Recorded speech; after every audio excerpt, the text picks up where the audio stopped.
You know, all of us today need to know how to stand with King Jesus in such a way to where we're constantly saying, I want to be a fearless demonstration of freedom, redemption, and the goodness of God.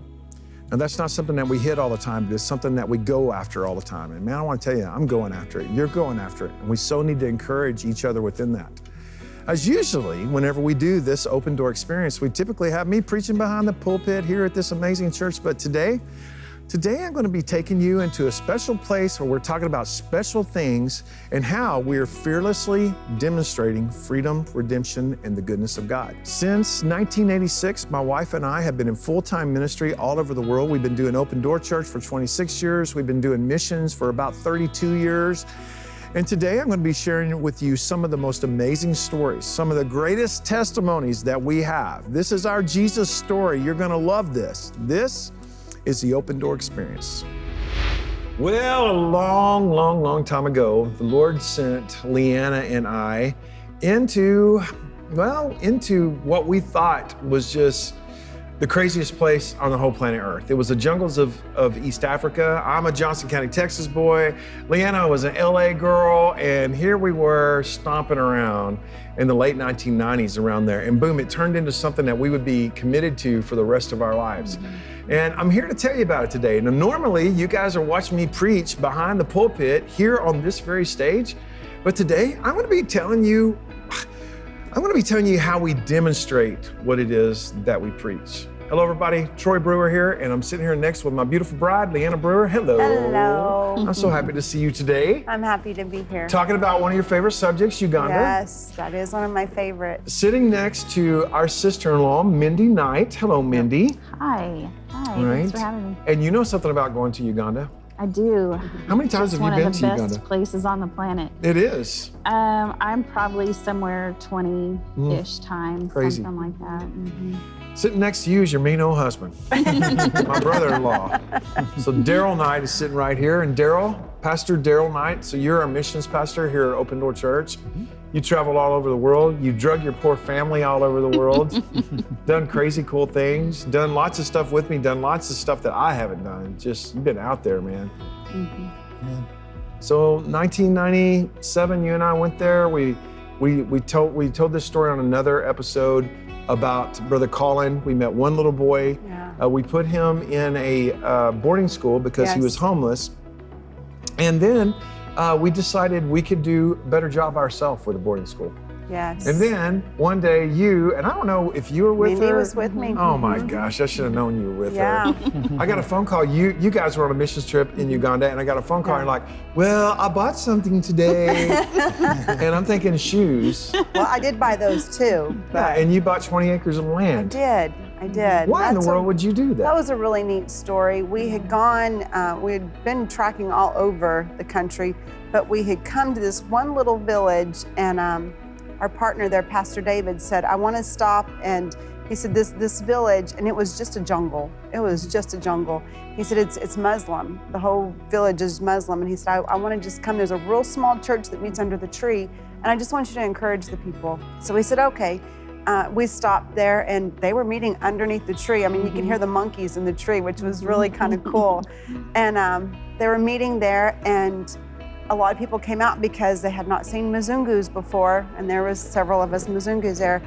And so we had a pretty big crowd. Well, these people get saved. And then they asked us, what do we do now? There's no church. What do we do? And we hadn't thought that far. We just were there to encourage people because Pastor David asked us to.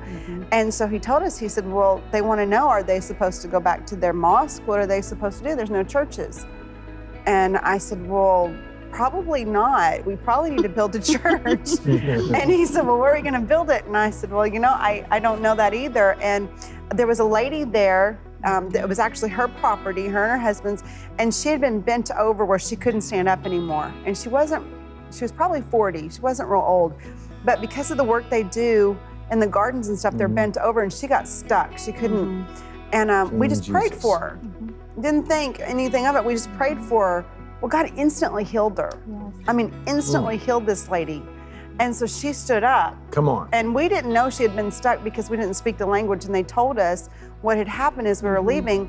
And so she offered to sell us 5 acres. And we're like, well, that's fantastic. 5 acres is a lot of land. And they said, well, for $3,000, we'll sell you 5 acres. And we didn't have a penny to our name. Mind you, this might have been a time we didn't even have electricity on We at our probably house. did not. I We mean, had because no our church money. was so poor for so long, for 16 years. Yeah, We were so we poor. were broke. We were so broke we couldn't even pay attention. But I couldn't say no. Yeah. I couldn't say no. Of course not. And so she goes and she tells her husband, and he is just flabbergasted, and because she's standing up. And he was just like dumbfounded. And Pastor David told me and Mendy, he said, I want you guys to stay back. I'm going to go with her because we don't need him to know that it's you guys doing it. And so he comes back and he said, the man has offered us 20 acres for $5,000. And I said, well, it's not very good math on his part, but yes, we will do it. And so I remember calling you. You were doing church service, and you told the whole congregation, and we were able to raise that money that day. Outstanding. And we so did. We raised did. that money. That was really the first time that we actually had partners. If you think about it, it was like that time, it was like, we can't do this on our own. Yeah. We need help. We reached out to friends, y'all reached out to friends, and we did it. And to clarify how over our own edges we were. Right. We couldn't come up between the 4 of us with $5,000. We It's couldn't like, have come no up way. with $500. Yeah, we had no money. And We had we're none. using people's miles to travel, and we were doing stuff all over the world, and it was amazing. Yeah. But anyway, you bought this 20 acres of land. It was a complete jungle. And now, friends, I want to give you an aerial view. This is what it looks like today. What you're looking at right now is all kinds of children's homes. You're looking at a church. You're looking at a school. You're looking at, sanitary latrines. You're looking at a kitchen, a medical clinic. There is a banana plantation. There's a pineapple plantation. There is also a soccer field. There is housing for all of the school teachers and so much more. Yeah. And I want to tell you, that's not the only one that we've done. Since that time, we have done that multiple times, and we're even doing it again right now. Yes. And it starts off actually with a water well. Yes. And Derrell, that's Yes. your neck of the woods. It starts off with a water sure well. does. And then actually an entire community forms around the fact that Yes. there is clean water to drink. Yes. Right. You've seen that, haven't you? Yes. And even the one you're talking about, we just purchased that property not too many years ago, and we bought 30 acres. So that one's 30, instead of 20. So just seeing how much bigger that is. And like you said, we put a water well in first, and then built a very small school. And, it took us 15 years to do Concoli, the first one you're talking about. This one's going to be done in probably 18 months Yeah. Goodness. because of huge, because of partners' Because of faithfulness. partners. And Yeah. just makes a huge difference. So we always said, hey, if we ever get in a place to where people will partner with us, there's no telling what we will do. Yes. Yeah. And good. it's funny because everybody that's watching this show, they might only know me as the guy who preaches behind the pulpit of Open Door Church, but I do that to do this other stuff. Yes. I tell everybody that joins Open Door Church, and I praise God, there are literally people moving here from all over the country Yes, to come be a there part of are. our church, and I'm so glad of that. But I tell them, I'm doing this to do that. Yeah. And all that we do, man, we want to feed people and help people and bless people. We want to house orphans. We want to protect widows.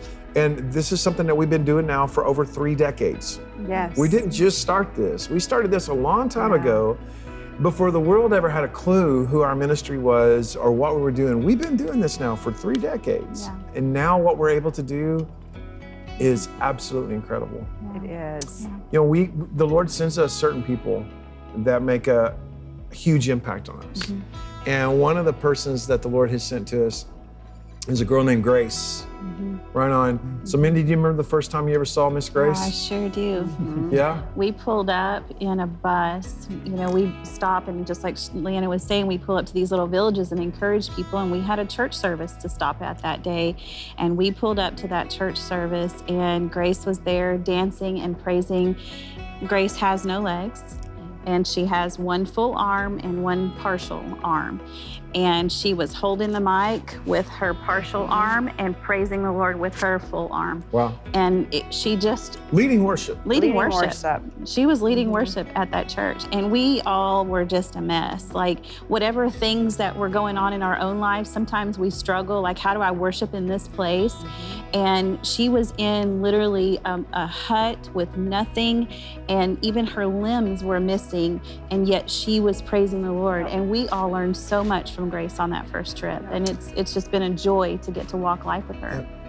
We've known her for a number of years now. Yeah. And I remember, Derrell, you were telling me, dude, you got to meet this girl. You got to meet this girl. You're not going to believe this girl. And again, Grace was born without legs. She was born without, completely without one arm. And then another one, she just has she has a full arm. And then the other one, she has a partial arm. And she's this beautiful, beautiful, beautiful, beautiful teenage girl. And we just loved her so much. And then we began to find out her story. Yep. And how that her mom had hid her for years, that they actually murdered her dad because they saw her as a curse. Yes. Yep. And it's one of the reasons why we have to rescue babies all over Eastern Africa, is because if they're born with a defect, they're seen as a curse to their entire village.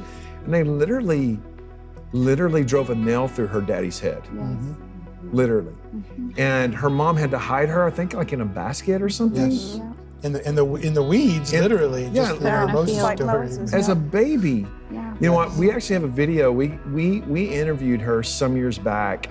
And friends, this is one of my daughters in the Lord. It's one of our daughters in the Lord. Yes. It's somebody that we love with all of our heart. This is Miss Grace.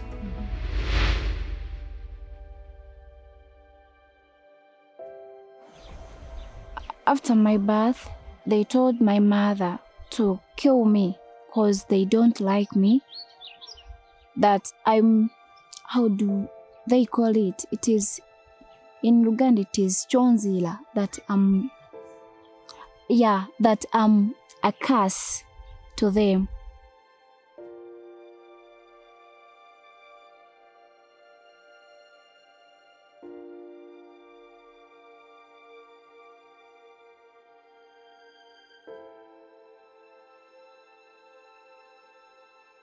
Our relatives tells my mom and my dad that if you can't kill that child, we are going to kill you.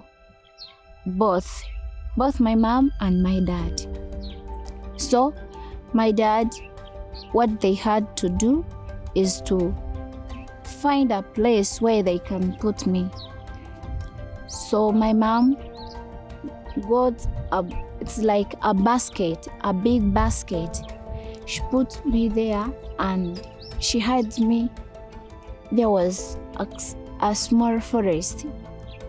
She would come and give me something to eat and she goes back. My dad, he died. They found him in a job. They got a nail and a hammer. They just put here and they killed him. My mom said, how will I manage to make my child to grow? Because I love her.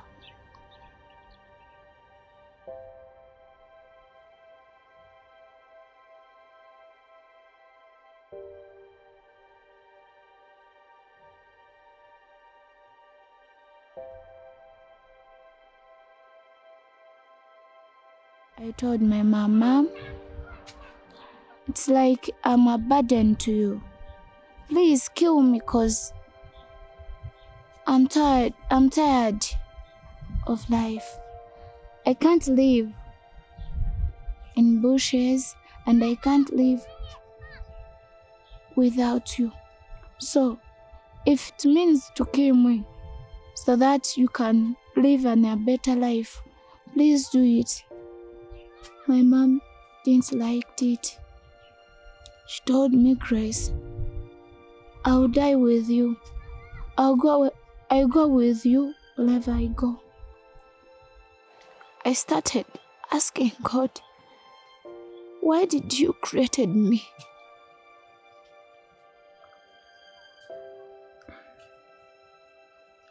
Because everyone is running away from me.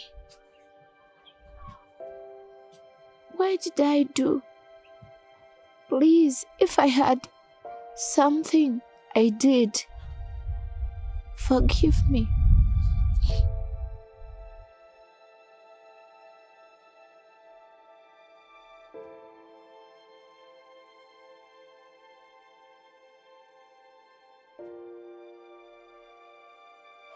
There was a man of God. He came at school. When he was preaching, he saw me crying. He asked me, "Why are you crying?"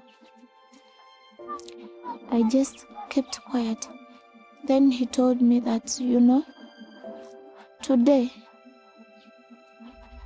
it's your time. It's the time of happiness. Please, you are going to be happy. You are going to be a great lady. When I sat down with her and I just asked her that, I said, "Grace, what do you want to do when you come visit us in the States?" And she says, "I want to preach, I want to tell people my story, and I want to sing."